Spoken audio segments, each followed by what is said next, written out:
Assalamualaikum warahmatullahi wabarakatuh.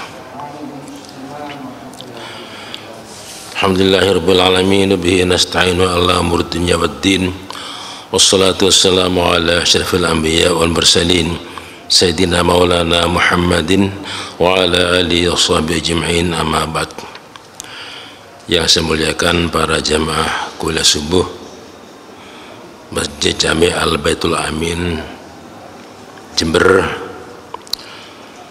Alhamdulillah, yang hadir hari ini adalah termasuk orang-orang yang oleh Allah dijaga, dilindungi, diselamatkan dari wabah yang sungguh menakutkan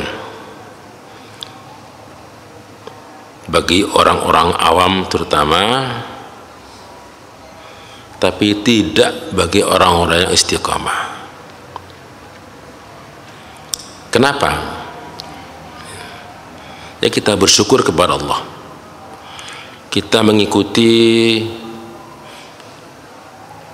firman Allah di dalam Al-Quran yang mengatakan, innal ladzina qalu rabbuna Allah tsumma istaqamu fala khaufun alaihim walahum yahzanun.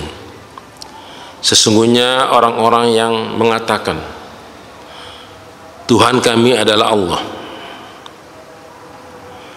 Seorang mukmin, seorang muslim yang menyatakan Tuhannya adalah Allah, tsumma istaqamu, kemudian dia istiqamah, dia acek, dia konsisten untuk mengamalkan perintah-perintah Allah dan menjauhi larangannya.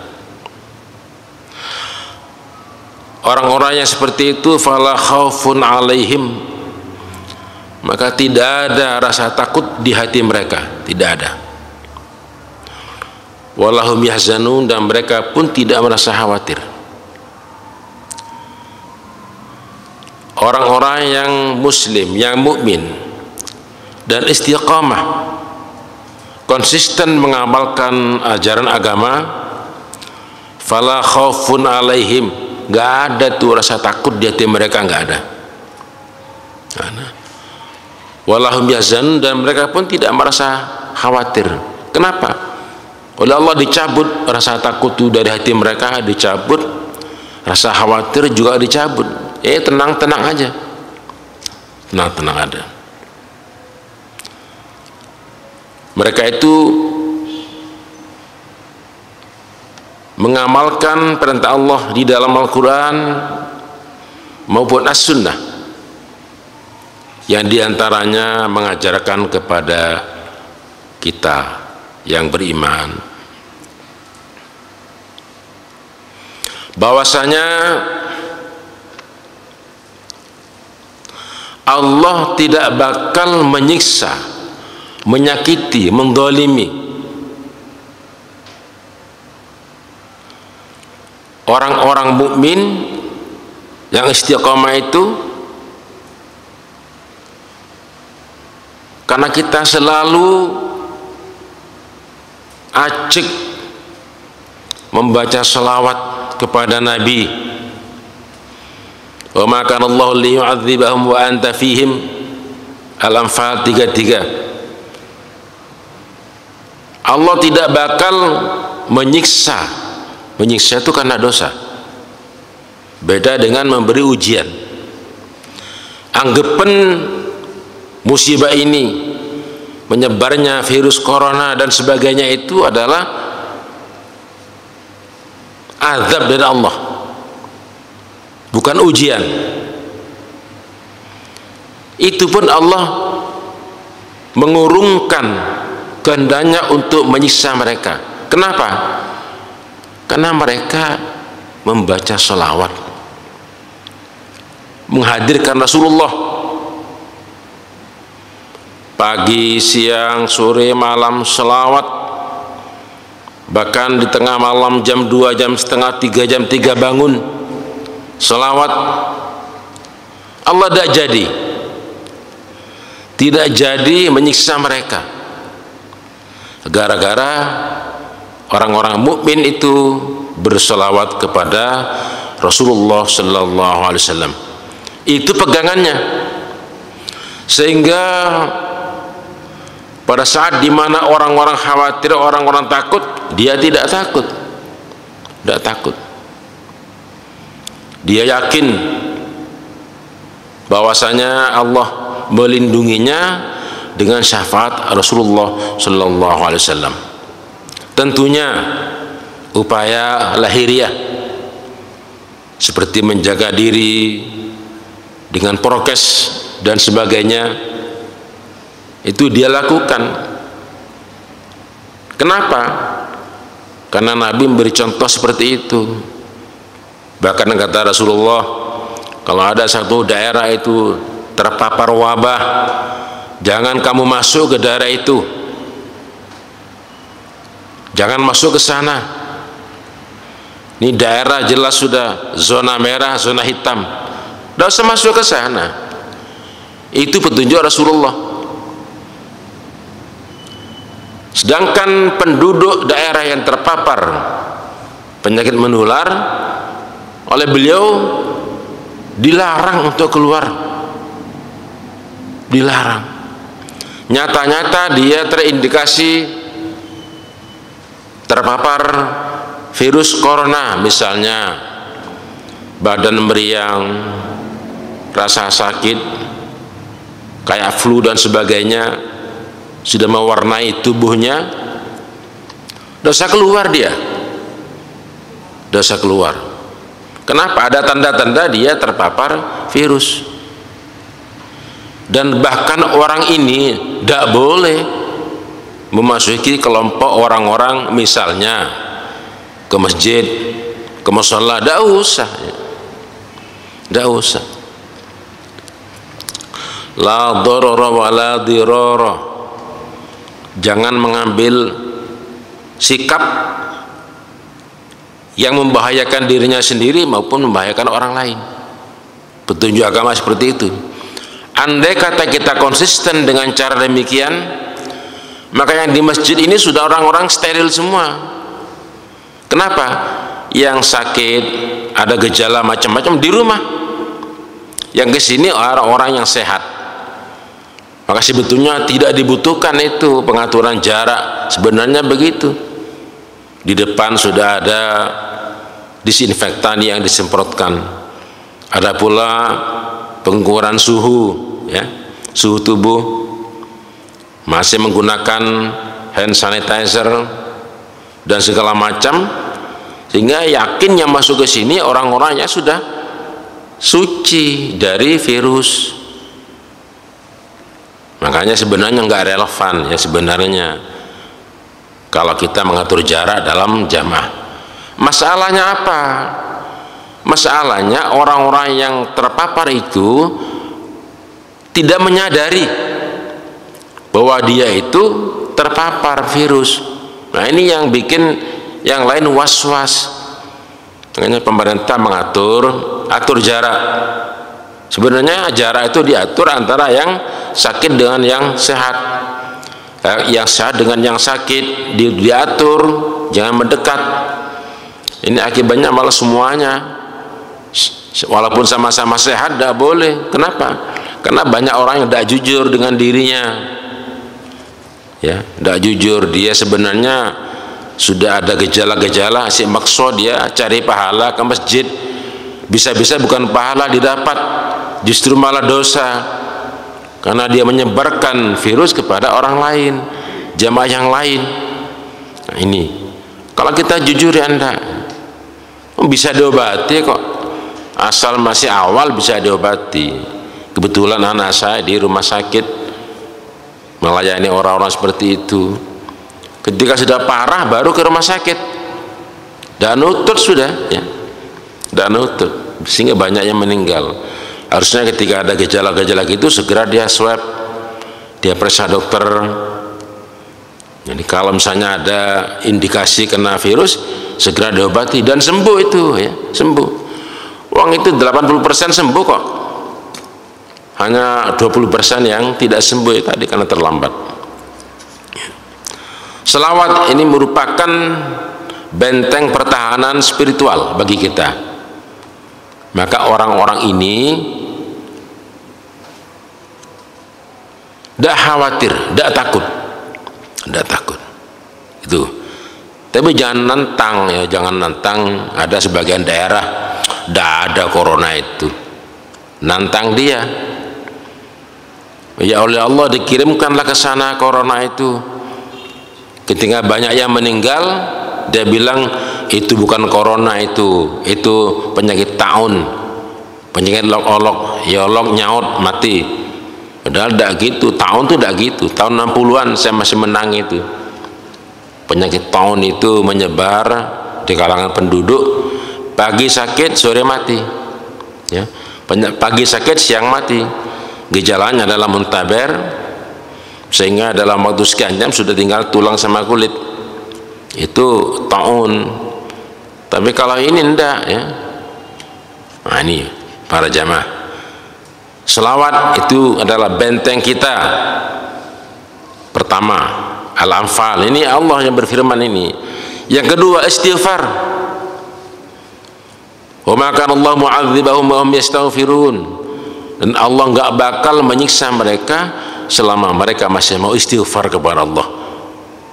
Dua, ini benteng ampuh dari Al-Quran, itu pasti benarnya selawat istighfar. Satu lagi sabda Nabi, sedekah. Wadau mardakum bisodaqah, obatilah sakitmu dengan sedekah.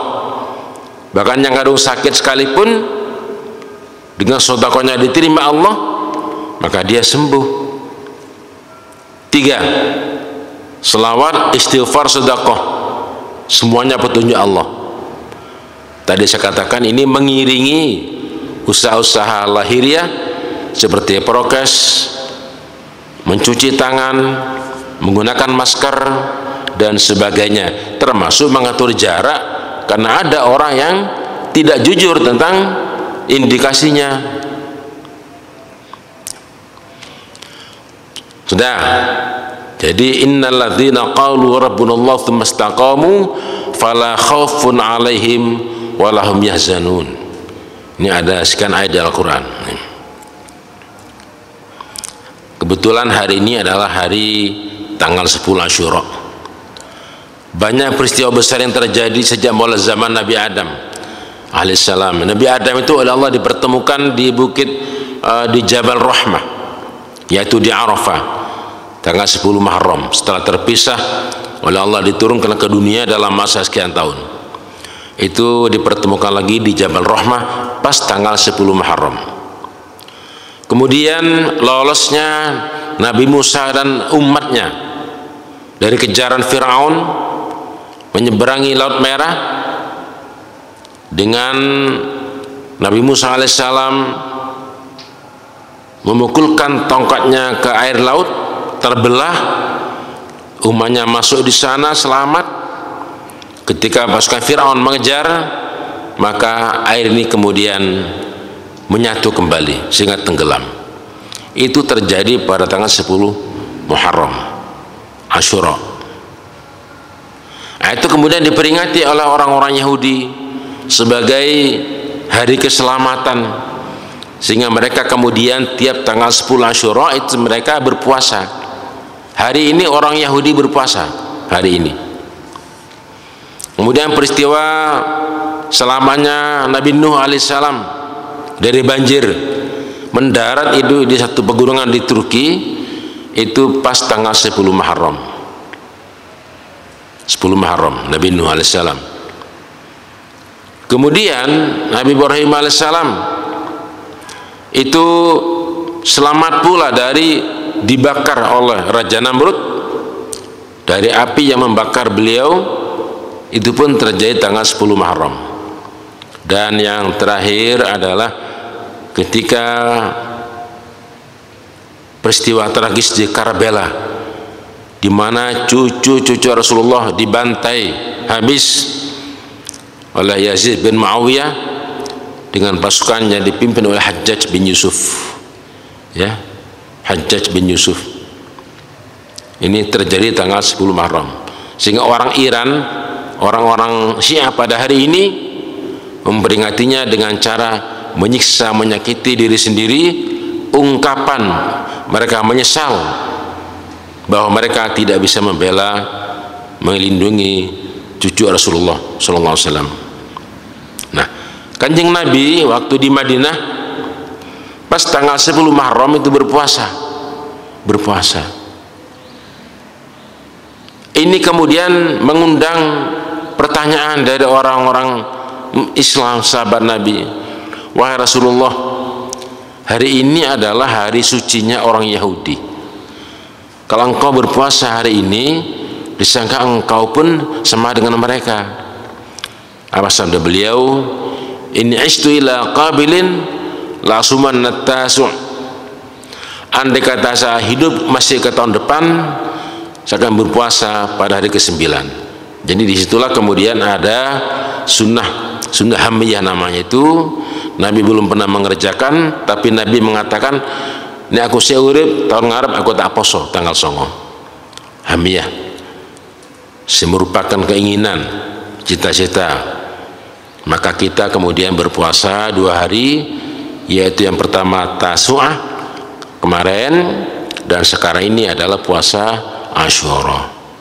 Ya kita ngikuti Nabi aja sudah. Kalau nanya-nanya apa fadilahnya, tidak usah. Rasulullah mengerjakan itu, ya sudah kita kerjakan. Ya kita kerjakan.